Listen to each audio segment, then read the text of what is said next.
गोदी मीडिया के टारगेट करने को लेकर रिया चक्रवर्ती ने किया बड़ा खुलासा। अजीत अंजुम का आया रिएक्शन। मुंबई में इंडिया टुडे कॉन्क्लेव ऑर्गेनाइज किया गया। सिनेमा पॉलिटिक्स के क्षेत्रों से हस्तियों को आमंत्रित किया गया और बातचीत हुई। 5 अक्टूबर के सेशन में रिया चक्रवर्ती भी शामिल हुई थी। सुशांत सिंह राजपूत की डेथ के बाद मीडिया ने उन्हें बुरी तरह टारगेट किया था। उनकी छवि किसी विलन जैसी बना दी गई थी। ये चुड़ैल है, काला जादू करने वाली है जैसी बातें कही गईं। रिया ने ऐसी बातों का अब जवाब दिया है। पत्रकार राजदीप सरदेसाई ने पूछा, रिया को मीडिया में चुड़ैल कहा गया। लोग लिखने लगे कि उन्होंने सुशांत पर काला जादू किया। यहाँ तक कि सुशांत के पिता ने भी ऐसे आरोप लगाए। रिया से पूछा गया कि ऐसी बातों का उन पर क्या असर पड़ा। इस पर रिया का कहना था, मुझे चुड़ैल नाम पसंद है।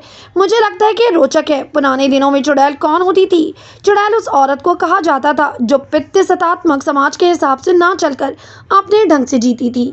सबकी राय से अलग उसके अपने विचार होते थे। शायद मैं वही इंसान हूँ, शायद मैं एक चुड़ैल हूँ, शायद मुझे काला जादू करना आता है। रिया चक्रवर्ती के साथ बर्ताव को लेकर सोशल मीडिया पर जनता ने भी गोदी मीडिया को फटकार लगाई है। पत्रकार रोहिणी सिंह ने लिखा, नोएडा के चैनलों के इतिहास में सबसे शर्मनाक प्रकरणों में से एक ये था कि कैसे उन्होंने रिया के खिलाफ भद्दा, निंदनीय और स्त्री द्वेषपूर्ण प्रचार किया। अपनी विवेकशीलता को बरकरार रखते हुए उस आघात से बाहर आने का पूरा श्रेय उनकी ताकत और गहन लचीलेपन को जाता है।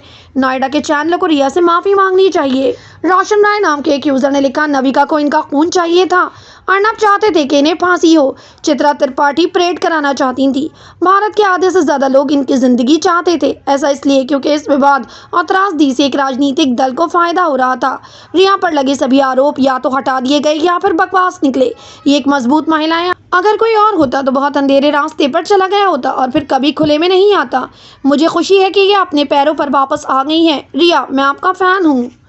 वरिष्ठ पत्रकार अजीत अंजुम ने लिखा, इस लड़की रिया चक्रवर्ती के साथ बहुत नाइंसाफी हुई।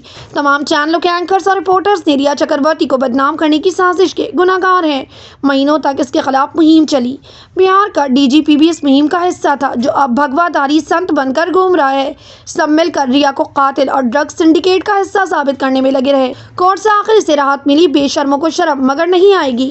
गोदी मीडिया को लेकर रिया चक्रवर्ती के इस बयान को आप कैसे देखते हैं? अपनी राय कमेंट सेक्शन में जरूर दें। हमारे चैनल को सब्सक्राइब करें, बेल आइकन प्रेस करें ताकि देश दुनिया से जुड़ी तमाम वायरल खबरें हम आप तक पहुंचाते रहें।